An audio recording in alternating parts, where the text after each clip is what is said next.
Hello everyone, welcome back to my channel. I hope you all are doing well. So आज मैं एक फिर नए टॉपिक के साथ आई हूँ, फंडामेंटल राइट्स। मैंने आपको बताया था कि इसके बारे में एक सेपरेट वीडियो मैं बनाऊँगी, तो उसी टॉपिक को लेकर मैंने आज एक वीडियो बनाई है और आप लोग को मैंने पूरी कोशिश की है कि इसको सिंपल वे में और इजी वे में आपको एक्सप्लेन करूँ। मेरा मोटिव यही है कि आपको पॉइंट टू पॉइंट एक्सप्लेन करूँ कि आप इसको अच्छे से समझ सकें।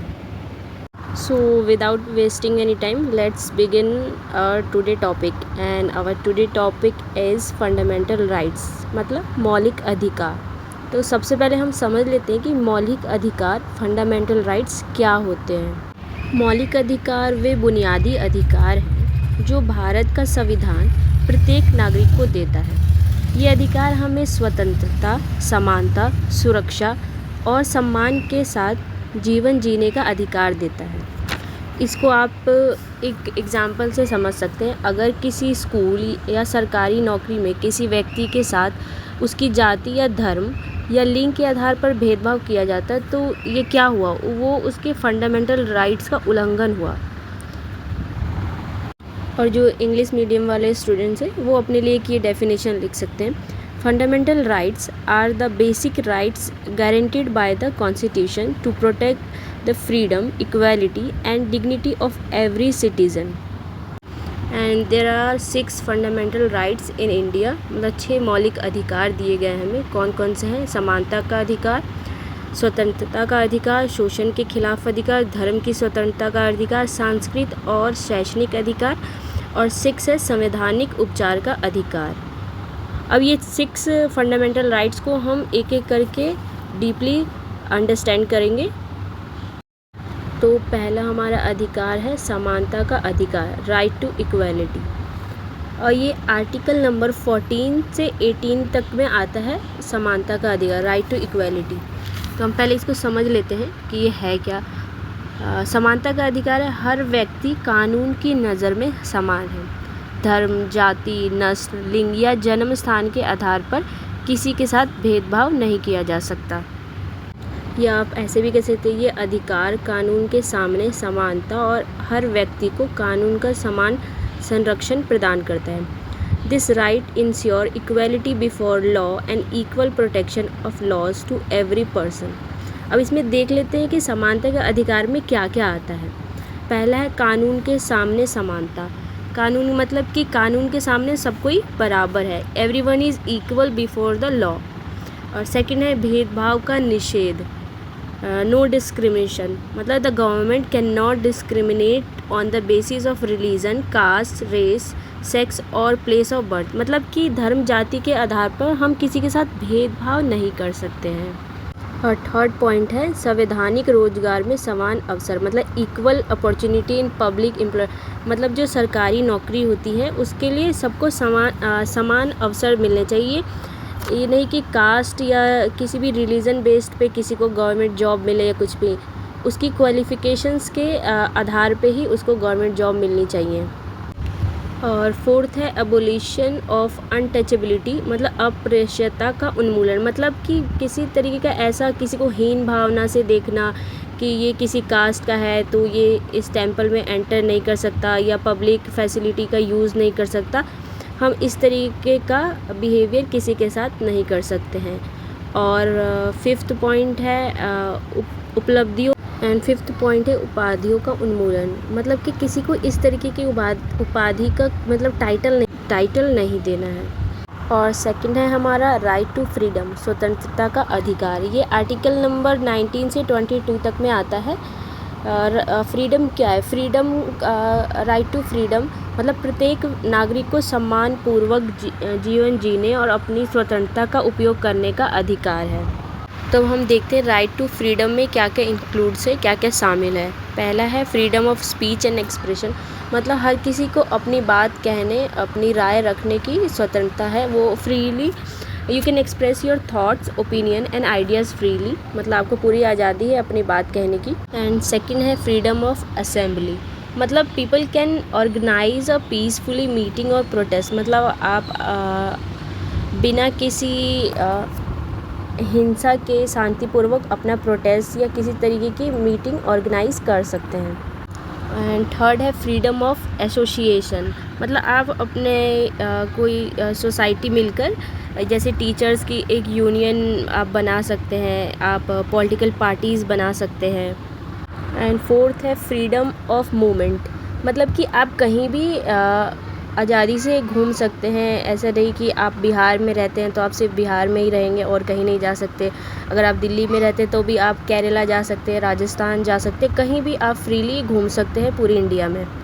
एंड फिफ्थ है freedom of residence and profession, मतलब कहीं भी आप रह सकते हैं, कोई भी आप प्रोफेशन चुन सकते हैं। मतलब अगर आप बिहार में रहते हैं तो आप दिल्ली मुंबई कहीं भी जाके जॉब कर सकते हैं, वहाँ पे अपना बिजनेस स्टार्ट कर सकते हैं। आपको पूरी आज़ादी है, आपको पूरा फ्रीडम है कि आप कहीं भी जाकर रह सकते हैं और वहाँ पे आप कोई भी काम कर सकते हैं। लेकिन स्वतंत्रता और फ्रीडम का मतलब ये नहीं कि आप अपनी मनमानी करेंगे। आप कानून और दूसरों के अधिकारों का सम्मान करते हुए अपने अधिकारों और जिम्मेदारियों का उपयोग करेंगे। और थर्ड है हमारा राइट अगेंस्ट एक्सप्लॉयटेशन, शोषण के विरुद्ध अधिकार। ये आर्टिकल नंबर 23 से 24 के बीच में आता है। इसमें क्या होता है, शोषण के विरुद्ध अधिकार लोगों को ज़बरदस्ती का काम कराने, मानव तस्करी और बाल श्रम जैसे शोषण से बचाता है। इसको आप ये ऐसे भी समझ सकते हैं, ये अधिकार व्यक्तियों को शोषण से बचाता है और मानव गरिमा को सुनिश्चित करता है। अब इसमें देखते हैं क्या क्या इंक्लूड्स है इट्स राइट में। सबसे पहले है मानव तस्करी का निषेध, मतलब कि आप मानव की तस्करी नहीं कर सकते, उसको खरीद या बेच नहीं सकते। जबरन श्रम का निषेध, मतलब आप ज़बरदस्ती किसी से काम नहीं करवा सकते। वो अपनी मर्ज़ी से करना चाहता है तो आप करवाएं, लेकिन आप ज़बरदस्ती किसी के साथ नहीं कर सकते। और थर्ड है कारखानों आदि में बाल श्रम का निषेध, मतलब आप 14 साल से कम उम्र के बच्चों को कारखाने में, फैक्ट्री में काम करने के लिए नहीं रख सकते हैं। आप इसको इस तरीके से समझ सकते हैं, किसी भी व्यक्ति को ख़रीदा बेचा नहीं जा सकता, उससे ज़बरदस्ती काम नहीं कराया जा सकता और बच्चों से बाल श्रम नहीं कराया जा सकता। हर व्यक्ति को सम्मान के साथ जीने का अधिकार है। और फोर्थ है हमारा धर्म की स्वतंत्रता का अधिकार, right to freedom of religion. इसमें ये आर्टिकल नंबर 25 से 28 के बीच में आता है। इसमें प्रत्येक व्यक्ति को अपनी पसंद का धर्म मानने, उसका पालन करने और उसका प्रचार करने की स्वतंत्रता है। मतलब हर कोई अपने धर्म को मान सकता है, उसका प्रचार कर सकता है। एंड इसमें देखते हैं कि इसमें क्या क्या इंक्लूड्स हैं। फर्स्ट है अंतरात्मा की स्वतंत्रता, मतलब फ्रीडम ऑफ कॉन्साइंस, मतलब कि no one can be force to follow a particular religion, मतलब कोई किसी को फोर्स नहीं कर सकता है किसी भी धर्म को मानने के लिए। एंड सेकंड है धर्म को मानने, उसका पालन करने और प्रचार करने की हर किसी को अपने धर्म को मानने, उसका पालन करने और उसका प्रचार करने की स्वतंत्रता है। एंड थर्ड है धार्मिक मामलों का प्रबंधन करने की स्वतंत्रता है, मतलब कि कोई किसी अपने रिलीजन का है तो मंदिर बनवा सकता है, मस्जिद बनवा सकता है, उसकी स्वतंत्रता है। क्योंकि भारत एक धर्मनिरपेक्ष देश है, सेकुलर देश है, इसमें सभी धर्म और जाति के लोग साथ में मिलजुल कर रहते हैं, इसलिए सभी को अपना अपना धर्म मानने का अधिकार है। और फिफ्थ है हमारा सांस्कृतिक और शैक्षिक अधिकार, कल्चरल एंड एजुकेशनल राइट्स। ये आर्टिकल नंबर 29 और 30 के बीच में आता है। ये अधिकार अल्पसंख्यकों की भाषा, संस्कृति, अल्पसंख्यक मतलब माइनॉरिटीज़ और शिक्षा की रक्षा करता है। माइनॉरिटी अब किसे कहते हैं, किसी क्षेत्र में कम संख्या में रहने वाले धर्म या भाषा के लोगों के समूह को अल्पसंख्यक या माइनॉरिटी कहा जाता है। यह अधिकार अल्पसंख्यकों के हितों की रक्षा करता है और उनकी संस्कृति और भाषा शिक्षा को सुनिश्चित करता है। This right protect the interests of minority and ensure their culture, language and education। अब इसमें देखते हैं क्या इंक्लूड्स हैं, शामिल है भाषा, लिपि और संस्कृति को संरक्षित करने का अधिकार मिलता है। शैक्षणिक संस्थान स्थापित और संचालित करने का अधिकार मिलता है। ये दो अधिकार सांस्कृतिक और शैक्षणिक अधिकार में शामिल है। और सिक्स्थ हमारा अधिकार है संवैधानिक उपचारों का अधिकार। ये क्या, राइट टू कॉन्स्टिट्यूशनल रेमेडीज़। ये आर्टिकल नंबर 32 में आता है। यदि किसी व्यक्ति के मौलिक अधिकारों का उल्लंघन होता है तो वह सर्वोच्च न्यायालय, सुप्रीम कोर्ट या उच्च न्यायालय, हाई कोर्ट में जाकर न्याय प्राप्त कर सकता है।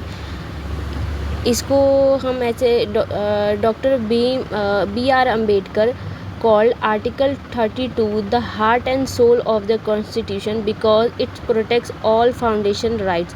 मतलब जो हमने अभी तक पढ़े हैं 5 अधिकार, वो उन 5 अधिकारों की रक्षा करता है। जो ये अधिकार है हमारा, ये अधिकार व्यक्तियों को अपने मौलिक अधिकारों के प्रवर्तन के लिए सर्वोच्च न्यायालय या उच्च न्यायालय की शरण लेने की अनुमति देता है। अब इसमें देखते हैं क्या क्या इंक्लूड्स है। इसमें शामिल है सर्वोच्च न्यायालय और उच्च न्यायालय जाने का अधिकार है। मैंने आपको बताया अभी कि अगर कोई भी अधिकारों का हमारा उल्लंघन होता है तो हम सर्वोच्च न्यायालय या उच्च न्यायालय जा सकते हैं। और न्यायालय रिट जारी करता है। अब रिट क्या होता है, पहले हम इसको समझ लेते हैं। रिट सर्वोच्च न्यायालय या उच्च न्यायालय द्वारा जारी किया गया एक लिखित आदेश और जो नागरिकों के मौलिक अधिकारों की रक्षा के लिए जारी किया जाता है। जो आप यहाँ देख सकते हैं 5 रिट होते हैं: हैवियस कॉर्पस, मंडामस, प्रोहिबिशन, क्वोटो वारंटो और सटियोरी। ये सारे रिट्स होते हैं, 5 रिट्स। एंड आप इसको इस तरीके से समझ सकते हैं कि ये अधिकार सभी मौलिक अधिकारों की रक्षा करता है, क्योंकि इन्हें उल्लंघन पर नागरिक न्यायालय से न्याय प्राप्त कर सकते हैं। तो ये टॉपिक यहीं पे एंड होता है। आई होप आपने इसको अच्छे से समझा होगा। मैंने अपनी तरफ से पूरी कोशिश की कि आपको बहुत ही सिंपल ईजी वे में एक्सप्लेन कर पाऊँ, और आप चाहते हैं कि ऐसे ही मैं टॉपिक्स लेकर आऊँ और ऐसे ही सिंपल वे में एक्सप्लेन करूँ, तो प्लीज़ मेरे चैनल को सब्सक्राइब कर लीजिए, लाइक कर लीजिए और बेल आइकन को प्रेस कर लीजिए कि कोई भी न्यू वीडियो आए तो आप मिस नहीं करें। तब तक के लिए अपना ख्याल रखिएगा। Thank you for watching my video.